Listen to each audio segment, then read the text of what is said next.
Hello दोस्तों, जय हिंद। Welcome to our channel study with Anuraj.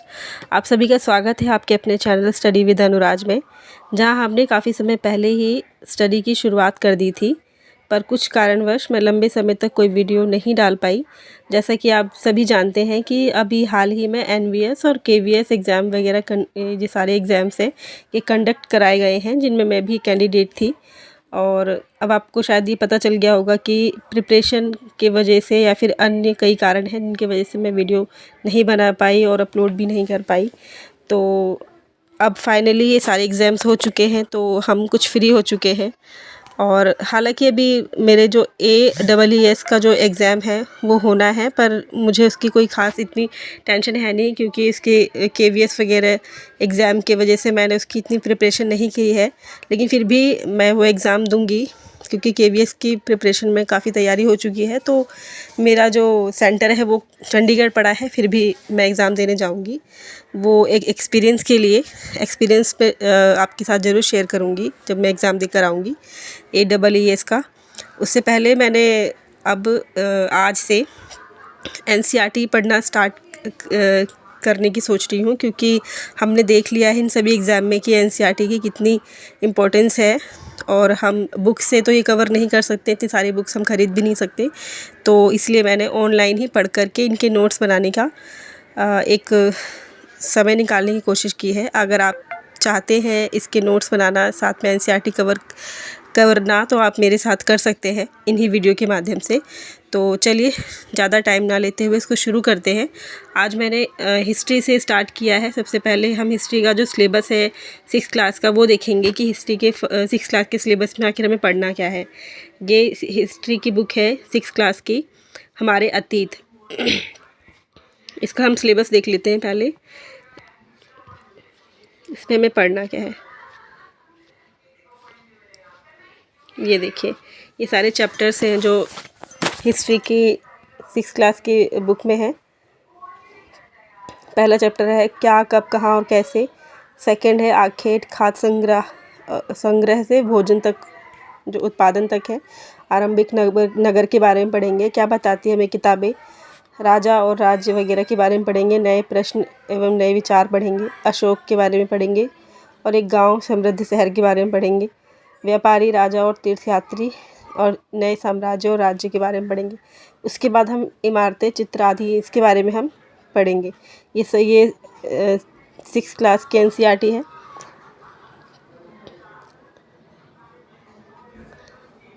अब इसमें लिखा है इस पुस्तक में, प्रत्येक अध्याय में तुम्हारा परिचय एक बालक और बालिका द्वारा, मतलब कि कुल मिलाकर के इसको इजी बनाया गया है, एक स्टोरी की तरह शुरू कर करके, ताकि एक अच्छी समझ हमारी बन सके। इसलिए ऐसा बुक काफ़ी इजी हो जाएगी। हम साथ साथ इसके नोट्स बनाते रहेंगे, पर हम जब एग्ज़ाम में देखते हैं तो हमें समझ में नहीं आता है, क्योंकि हमने इतनी गहराई से NCERT पढ़ी नहीं होती है। तो अब मैं इसलिए ऑनलाइन ही, ताकि ज़्यादा बोरिंग भी ना हो और हम अच्छे से कवर कर सकें NCERT, और अपने नोट भी प्रिपेयर कर लें साथ में, जो हमें आगे रिवीजन में काम आएंगे। ठीक है, तो चलिए हम NCERT शुरू करते हैं आज से। ये देखिए, ये है फर्स्ट चैप्टर 6th क्लास के NCERT हिस्ट्री का, जिसमें है क्या, कब, कहाँ और कैसे। इसमें स्टोरी के माध्यम से इन्होंने स्टार्ट किया है, तो हम भी नोट्स साथ साथ बनाएंगे इसका। देखिए, इसमें लिखा है, एक रसीदा है। रसीदा का सवाल जो पूछती है, रसीदा बैठी अखबार पढ़ रही थी, अचानक उसकी निगाह एक सुर्खी पर पड़ी। 100 साल पहले। वह सोचने लगी कि ये कोई कैसे जान सकता है कि इतने वर्षों पहले क्या हुआ था। देखिए, आप मेरे गले का थोड़ा सा इस टाइम पे जो वायरल चल रहा है ना, इसकी वजह से गला थोड़ा ख़राब है, तो आप इतना माइंड मत कीजिएगा, सिर्फ पढ़ने में फोकस रखिएगा। ठीक है, तो कैसे पता लगाएं, ये जानने के लिए कि कल क्या हुआ था। तुम रेडियो सुन सकते हो, सही बात है, टेलीविज़न देख सकते हो या फिर अखबार पढ़ सकते हो। साथ ही ये जानने के लिए कि पिछले साल क्या हुआ था, तुम किसी ऐसे व्यक्ति से बात कर सकते हो जिसे उस समय की स्मृति हो। सही बात है, जिसे उस समय, हाँ, ऐसे जाना ही जा सकता है पहले क्या हुआ था। जैसे हम दादी नानियों से सुनते थे कि पहले कैसा था टाइम, उसी तरीके से ही जाना जा सकता है। लेकिन बहुत पहले क्या हुआ था ये कैसे जाना जा सकता है, लेकिन हाँ, उससे भी ज़्यादा पुरानी बात हम कैसे जानेंगे, ये बताया। तो अतीत के बारे में हम क्या जान सकते हैं? पहले तो ये देखो कि अतीत के बारे में हम जान क्या सकते हैं। अतीत के बारे में बहुत कुछ जाना जा सकता है, जैसे लोग क्या खाते थे, कैसे कपड़े पहनते थे, किस तरह के घरों में रहते थे। हम आखेटकों, शिकारियों, पशुपालकों, कृषकों, शासकों, व्यापारियों, पुरोहितों, शिल्पकारों, कलाकारों, संगीतकारों या फिर वैज्ञानिकों के जीवन के बारे में जानकारियाँ हासिल कर सकते हैं। यही नहीं, हम ये भी पता कर सकते हैं कि उस समय बच्चे कौन से खेल खेलते थे, कौन सी कहानियाँ सुना करते थे, कौन से नाटक देखा करते थे या फिर कौन कौन से गीत गाते थे। बिल्कुल, ये सब जाना जा सकता है। पहले तो लोग कहाँ रहते थे।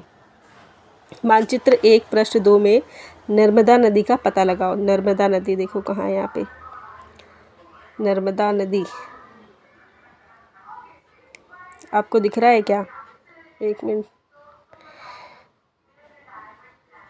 गिरी नर्मदा नदी मैं पॉइंट करती हूँ, दिख गई आपको? गिरी नर्मदा नदी, ठीक है। नर्मदा नदी का पता लगाओ, ठीक है। हमने देख ली नर्मदा नदी कहाँ है, मध्य प्रदेश के पास में। देख लिया। कई लाख वर्ष पहले से लोग इस नदी के तट पर रहते आ रहे थे। अब इस नदी के तट के आसपास ये लोग रहते आ रहे थे कई लाख वर्ष पहले, ठीक है। यहाँ रहने वाले आरंभिक लोगों में से कुछ कुशल संग्राहक थे जो आसपास के, अब यहाँ से एक बनता है पॉइंट कि सबसे पहले लोग कहाँ रहते थे, है ना, कहाँ बसे थे सबसे पहले लोग? तो नर्मदा नदी के तट पर। सबसे पहले पहला पॉइंट यही बनता है ना। 6th क्लास की एनसीईआरटी मैं नोट बना रही हूँ साथ साथ। 6th class. सबसे पहले लोग कहाँ रहते थे? सबसे पहले मानव कहाँ बसा?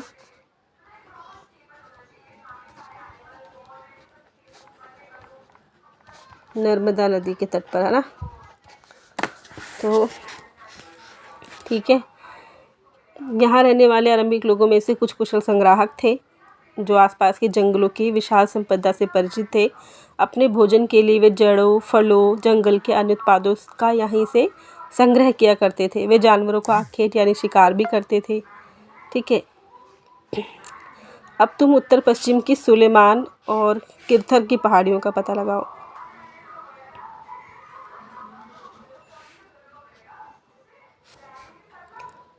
ठीक है, देखते हैं।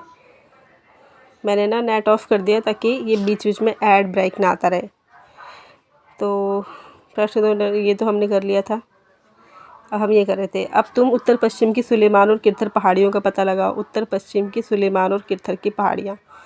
उत्तर ऊपर है, पश्चिम इधर है ना, उत्तर पश्चिम। तो सुलेमान और किरथर की पहाड़ियाँ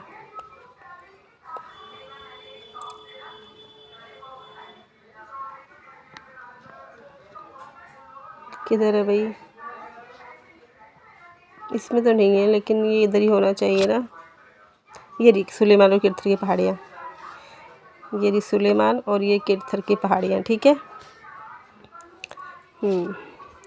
अब तुम उत्तर पश्चिम की सुलेमान और किरथर पहाड़ियों का पता लगाओ। इसी क्षेत्र में कुछ ऐसे स्थान हैं जहाँ लगभग 8000 वर्ष पूर्व स्त्री पुरुषों ने सबसे पहले गेहूँ तथा जौ की फसल उगाई थी। तो सबसे पहले कौन सी फसल उगाई गई थी और कहाँ पे? सबसे पहले सबसे पहले फसल कहाँ? सुलेमान और किरथर पहाड़ियों में। सुलेमान और किरथर की पहाड़ियों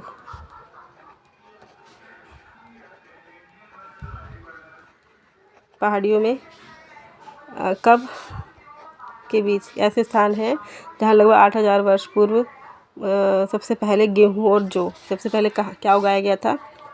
गेहूँ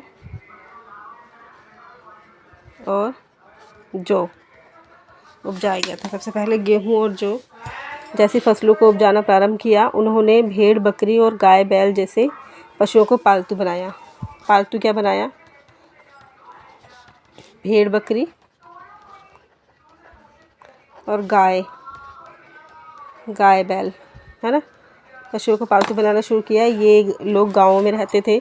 उत्तर पूर्व में गारो तथा मध्य भारत में विंध्य पहाड़ियों का पता लगाओ। उत्तर पूर्व में गारो, उत्तर पूर्व इधर की तरफ, है ना, उत्तर पूर्व में गारो और विंध्य पहाड़ी।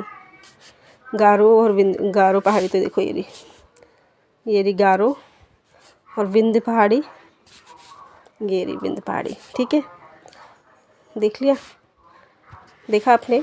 ठीक है, विंध्य पहाड़ियों का पता लगाओ। ये कुछ ऐसे क्षेत्र थे जहाँ कृषि का विकास हुआ था। इन क्षेत्रों में क्या हुआ था? कृषि का विकास हुआ था। ठीक है, जहाँ सबसे पहले चावल उपजाया गया था, कृषि का विकास यहाँ हुआ था। ठीक है, और फसलों को उपजाना वहाँ सुलेमान और किरथर पहाड़ियों के बीच हुआ था 8000 साल पहले। कृषि का विकास यहाँ हुआ था ना। ठीक है, उत्तर पूर्व के गारो और मध्य भारत के विंध्य पहाड़ियों में। ठीक है, ये कुछ अन्य ऐसे क्षेत्र थे जहाँ कृषि का विकास हुआ, जहाँ सबसे पहले चावल उपजाया गया। सबसे पहले क्या उपजाया गया था? चावल। तो कृषि का विकास हुआ, सबसे पहले क्या उपजाया गया? चावल। वे स्थान विंध्य के उत्तर में स्थित है। विंध्य के उत्तर में स्थित है। ठीक है, यानी कि ऊपर की ओर, विंध्य के ऊपर की ओर। आगे देखते हैं। मानचित्र पर सिंधु तथा इसकी सहायक नदियों का पता लगाओ। देखो मानचित्र में सिंधु और सहायक नदियाँ। सिंधु की सहायक नदियाँ कौन सी हैं?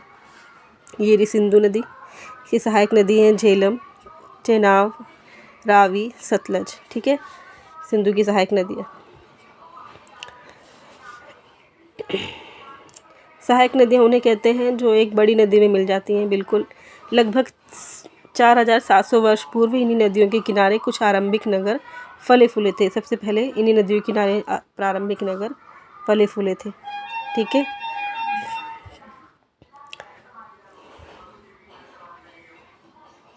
कब सबसे पहले नगर फले फूले थे? 4700 वर्ष पूर्व इन्हीं नदियों के किनारे कुछ आरंभिक नगर फले फूले। गंगा एवं इसकी सहायक नदियों के किनारे तथा समुद्री तटवर्ती इलाकों में नगरों का विकास लगभग 250 वर्ष पूर्व हुआ था। मतलब गंगा और इसकी सहायक नदियों के किनारे समुद्र तटवर्ती इलाकों में नगरों का विकास लगभग 250 वर्ष पूर्व हुआ था। ठीक है, गंगा तथा इसकी सहायक नदी सोन का पता लगाओ। हाँ, गंगा और इसकी सहायक नदी सोन। देखो गंगा नदी कहाँ है? गंगा नदी यहाँ है, इसकी सहायक नदी है ये देखो सोन। ये गंगा नदी यहाँ से यहाँ है ना, तो इसकी सहायक नदी है सोन। पता लगा लिया आपने? देख लिया? ठीक है। इसकी सहायक नदियों के पता लगाओ हो गया। कहाँ थे हम? गंगा और इसकी सहायक नदियों के किनारे तथा समुद्री तटवर्ती इलाकों में नगरों का विकास लगभग 2500 वर्ष पूर्व हुआ। गंगा तथा सहायक नदी सोन का पता लगाओ। गंगा के दक्षिण में इन नदियों के आसपास का क्षेत्र प्राचीन काल में क्या कहलाता था? मगध। प्राचीन काल में गंगा के आसपास का क्षेत्र क्या कहलाता था? मगध कहलाता था। ठीक है, जो कि अभी क्या है? वर्तमान बिहार के नाम से जाना जाता है। वर्तमान में क्या है वो? बिहार। इसके शासक बहुत शक्तिशाली थे और उन्होंने एक विशाल राज्य स्थापित किया था। देश के अन्य हिस्सों में भी ऐसे राज्यों की स्थापना की गई थी। ठीक है, इसी तरह कई राज्यों में स्थापना की गई थी। कई हिस्सों में देश के ऐसे कई राज्य बने होंगे। लोगों ने सदैव उपमहाद्वीप के एक हिस्से से दूसरे हिस्से तक यात्रा की। कभी कभी हिमालय जैसे ऊंचे पर्वतों, पहाड़ियों, रेगिस्तान, नदियों तथा समुद्रों के कारण यात्रा जोखिम भरी होती थी। फिर भी ये यात्रा उनके लिए असंभव नहीं थी। अतः कभी लोग काम की तलाश में तो कभी प्राकृतिक आपदाओं के कारण एक स्थान से दूसरे स्थान जाया करते थे। कभी कभी सेनाएं दूसरे क्षेत्रों पर विजय हासिल करने के लिए जाती थी। इसके अतिरिक्त व्यापारी कभी काफिले में तो कभी जहाज़ों में अपने साथ मूल्यवान वस्तुएं लेकर एक स्थान से दूसरे स्थान जाते रहते थे। धार्मिक गुरु लोगों को शिक्षा और सलाह देते हुए एक गांव से दूसरे गांव तथा एक कस्बे से दूसरे कस्बे जाया करते थे। ठीक है, कुछ लोग नए और रोचक स्थानों को खोजने की चाह में उत्सुकता वश भी यात्रा किया करते थे। बिल्कुल, कुछ लोगों को चाह होती है ना दूसरे स्थान यहाँ वहाँ घूमने की, तो वो भी इस वक्त चाहते थे। इन सभी यात्राओं से लोगों को एक दूसरे के विचारों को जानने का अवसर मिला। ठीक है, आज लोग यात्राएं क्यों करते हैं? आज एक बार फिर से मानचित्र 1 को देखो। पहाड़ियों, पर्वत और समुद्र के इस उपमहाद्वीप की प्राकृतिक सीमा का निर्माण करते हैं। बिल्कुल, प्राकृतिक सीमा का निर्माण करते हैं। हमारे इधर देखो पहाड़ है, समुद्र, सब क्या है, इधर ऊपर से तो इस तरफ भी पहाड़ी है और इधर भी पहाड़ है और नदियां हैं, ये जो महासागर है, ये सब क्या प्राकृतिक सीमा का निर्धारण कर देती हैं हमारे हिंदुस्तान का। अब देखते हैं कि आज लोग यात्राएं क्यों करते हैं। ठीक है, हालांकि लोगों के लिए इन सीमाओं को पार करना आसान नहीं था। जिन्होंने ऐसा चाहा वे ऐसा कर सके, वे पर्वतों की ऊंचाई को छू सके तथा गहरे समुद्र को पार कर सके। उपमहाद्वीप के बाहर से भी कुछ लोग यहाँ आए और यहीं बस गए। लोगों के इस आवागमन ने हमारी सांस्कृतिक परंपराओं को समृद्ध किया। कई सौ वर्षों से लोग पत्थर को तराशने, संगीत रचने और यहाँ तक कि भोजन बनाने के नए तरीकों के बारे में एक दूसरे के विचारों को अपनाते रहे हैं। अब देश का नाम कैसे पड़ा, देखते हैं हमारे देश का नाम पड़ा कैसे। अपने देश के लिए प्राय इंडिया तथा भारत जैसे नामों का क्या हो रहा है, ये प्रयोग करते हैं, है ना। इंडिया शब्द इंडस से निकला है। किससे निकला है? इंडस से, जिसे संस्कृत में सिंधु कहा जाता है। अपने एटलस में ईरान और यूनान का पता लगाओ। ईरान और यूनान, ईरान एटलस में दिखेगा ना, देखो ईरान और यूनान का पता लगाओ। लगभग 2500 वर्ष पूर्व उत्तर पश्चिम की ओर से आने वाले ईरानियों और यूनानियों ने सिंधु को हिंदोस कहा। किसने बोला था? कहाँ से आए थे वो जिन्होंने कहा था? 2500 वर्ष पूर्व उत्तर पश्चिम की ओर से आने वाले ईरानियों और यूनानियों ने सिंधु को हिंदोस अथवा इंदोस और इस नदी के पूर्व में स्थित भूमि प्रदेश को इंडिया कहा। भारत नाम का प्रयोग उत्तर पश्चिम में रहने वाले लोगों के एक समूह के लिए किया जाता था। इस समूह का उल्लेख संस्कृत की आरंभिक लगभग 3500 वर्ष पुरानी कृति ऋग्वेद में भी मिलती है। ठीक है, बाद में इसका प्रयोग देश के लिए होने लगा।